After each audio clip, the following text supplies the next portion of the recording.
People should be in jail. You can't lose $1 billion and not be able to explain how you spent that money or where the money went. That was a clip from the movie The Cartel. Let's bring in that film's director, Bob Bowdon. Bob, I want to tell us what you think about this LA teachers, potential strike by these LA teachers unions against the LA Times. You saw the interview. I did, yeah, with A.J. Duffy. Amid the glut of depressing statistics in terms of sky-high dropout rates around the country and dismal American performance in international comparisons, it's at least giving me a little bit of hope. I'm left with a sanguine feeling watching the squirming and flailing of A.J. Duffy at the news that potentially some of these teachers might be judged, and they may not be considered a monolith, which has been the mantra of teachers' unions for years. Your film exposed a lot of this stuff for the world to see, and also the power. I guess hence the name, The Cartel. Are we going to be able to make inroads? I mean, the LA Times, I agree, what they've done to me is phenomenal. This is just an incredible idea. We need more transparency, but we also see the heat they're taking. If there's any, value to meaning to a Pulitzer Prize, you'd think the LA Times would be ought to be up for one after this reportage.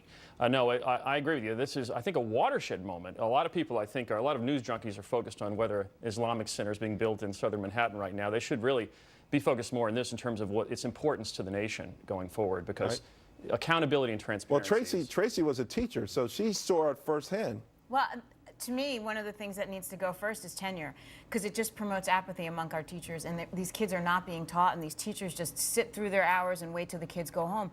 What did you find in producing all this about the quality of the kids coming out? First of all, there are a lot of great teachers. My mother was a public school teacher. I went to public school. If you study this issue at all, it's obvious. Right. There are lots of great teachers out there. So it's not about saying they're all good, they're all bad. It's about evaluating them. So, you always hear these discussions when union leaders appear, like Duffy, who they say, no, that's an urban myth, he said on your program a few minutes ago. Bad teachers can be fired. The question should always be, really, how many of Mr. Duffy have been fired? In a recent year in the LA district, 12 tenured teachers out of 43,000 were up on tenure charges. Okay, that's 0.02%. That means 99.98% were supposedly doing a good job, which is, as we all know, that's right up there with hitting the lottery. Right, yeah. Right. But how do you go after doing this movie? How should we evaluate the teachers? How should we evaluate the children? Is standardized testing the right direction to go? How do we figure this out and make it better, really? Sure. Well, I think it should be a combination of factors. And as we all know, this release of information was processed by the RAND Corporation. That is the data crunched by them. It's not going to result in any firings. No one's going on any kind of probation for this. This is just going to be released to the public. That's all. It has no bearing on their future employment, but it's simply a beginning. So I think, yes, there should be many factors. But there's no fix out there yet. It's just bringing it to light now, but we don't have a fix yet. It's basically going from complete opaqueness to a certain amount of information. Transparency is probably the wrong term, but at least, translucency is probably what they're guiding themselves toward. Yeah, the fact that this is any information at all, that all teachers are not identical, is what makes it a watershed moment. Should the unions be abolished? Well, my view is school choice should be the rule. So that is that if parents have a number of schools to pick from and there are charters and vouchers happening and you can pick a unionized school, you can pick a non-unionized school, it should be up to you. And unions can form, and if they have a productive role and if they help teachers develop more, or maybe they have good training at some point down the road, then they should be allowed to exist as long as parents have other options. As someone on the front lines, how do you feel right now? Is the tide shifting enough?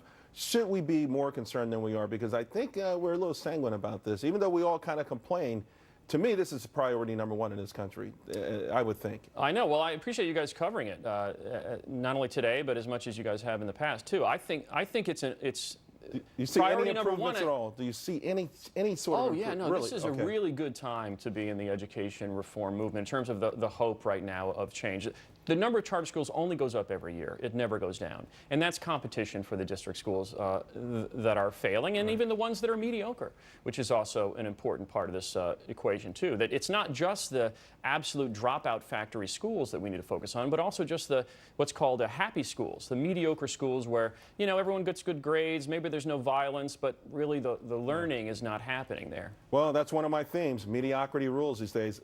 Please. I hope you're not describing this interview. No, please keep up the good fight. I'm telling you, we need you on the front And line. one last thing, thecartelmovie.com is my website, but the California Teachers Empowerment Network is how teachers in California who want information apart from the union can get it. It's ctenhome.org. Thanks a lot, Bob. Appreciate it. Well, just when you thought you couldn't find another union outrage story, well, we got someone for you coming up next. And remember, visit us on the web, foxbusiness.com/Varney.